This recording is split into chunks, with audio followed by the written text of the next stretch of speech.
లోక సంబంధమైన దీపాలం కాదు మనం. ఆయన వెలిగించిన దీపం, ఆయన మరలా ఆ దీపాన్ని ఆరిపోయేంత వరకు ఆ దీపం వెలుగుతూనే ఉంటుంది. సుడిగుండాలైనా, తుఫానులైనా, జడివానలైనా ఈ దీపం ఎప్పుడు ఆరిపోదని యేసన్న గారు పాట రాశాడు. ఇది దేవుడు వెలిగించిన దీపం. ఇది సామాన్యంగా ఆరిపోదు. చాలాసార్లు మనము ఆ ముసలోడు ఇంకా మూలుగుతున్నాడు పాపం,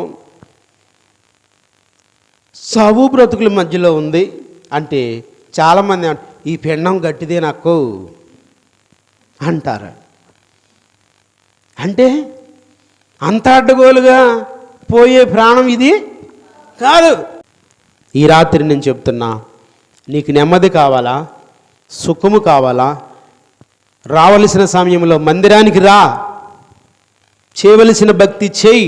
ఆయన స్కూళ్ళు అన్నవండి, లోక సంబంధంగా కంపెనీలు అన్నవండి, క్రమశిక్షణ కలిగి వాళ్ళు ఉన్న కారణాన వాళ్ళు క్రమం కలిగి అమ్మడించినప్పుడు, ఆ జాబు చేసినప్పుడు, ఆ వర్క్ చేసినప్పుడు వాళ్ళ కంపెనీలు 2 అంతలు 3 అంతలు అభివృద్ధి పొంది విస్తరిస్తూ వచ్చాయి.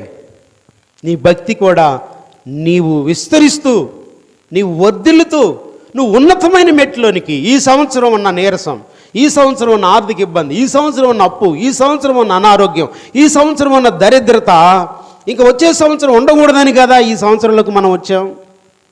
మరి ఈ సంవత్సరంలో కూడా మన దరిద్రత తొలగిపోవాలి, మనకు దేవుని ఆశీర్వాదం కావాలి అంటే మన భక్తిలో శక్తివంతులుగా ఉండి దేవుని మహిమ కొరకు మనం జీవించాలని దేవుని వాక్యం చెబుతుంది. దేవునికి స్తోత్రం.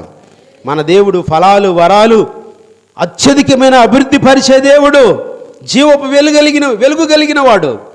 ఈ జీవపు వెలుగైన దేవుడు నిన్ను జీవింపజేయాలని, ఉజ్జీవింపచేయాలని, శక్తివంతులుగా ఉంచాలని, బలహీనతలు విడిచిపెట్టి బలవంతులుగా చేయాలని, నిన్ను నీ కుటుంబాన్ని వర్ధిల్ల చేయాలని, నిన్ను చూసిన ప్రతి ఒక్కరికి నువ్వు మాదిరిగా ఉండాలని ఆయన కోరుకొని ఈ సంవత్సరం నీకు ఇచ్చాడు. నువ్వు నిర్లక్ష్యం చేయకుండా నువ్వు దేవుని మీద ఆనుకునే వ్యక్తిగా నీవు ఉండాలి, దేవునిలో ఉన్న వ్యక్తిగా ఉండాలి.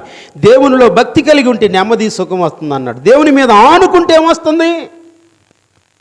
యెషయా గ్రంథం 26వ అధ్యాయం 3వ వచనంలో మనం చదివితే, ఎవని మనసు నీ మీద ఆనుకొనునో వానిని నీవు పూర్ణ శాంతి గలవానిగా కాపాడుదు, వేలైనగా అతడు నీ యందు విశ్వాసం ఉంచి ఉన్నాడు అన్నాడు.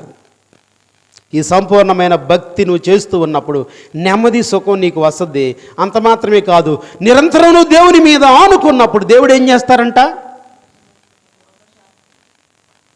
మనసు ఆనుకున్నప్పుడు మనసుకు నెమ్మది కలిగిస్తాడు, పూర్ణ శాంతి కలిగిన వానిగా చేస్తాడు. సామెతల గ్రంథంలో 3వ అధ్యాయంలో మనం గమనిస్తూ ఉంటే, మనం భక్తి చేసేటప్పుడు దేవుని వాక్యాన్ని తూచా తప్పకుండా మనం పాటిస్తూ ఉన్నట్లయితే ఏముంది, నా కుమారుడా నా ఉపదేశాన్ని నీవు మరువద్దు, నా ఆజ్ఞలు హృదయపూర్వకంగా గైకొను, దీర్ఘాయువు సుఖజీవంతో గడిచే సంవత్సరాలు శాంతి నీకు వస్తుంది. దేవునికి స్తోత్రం.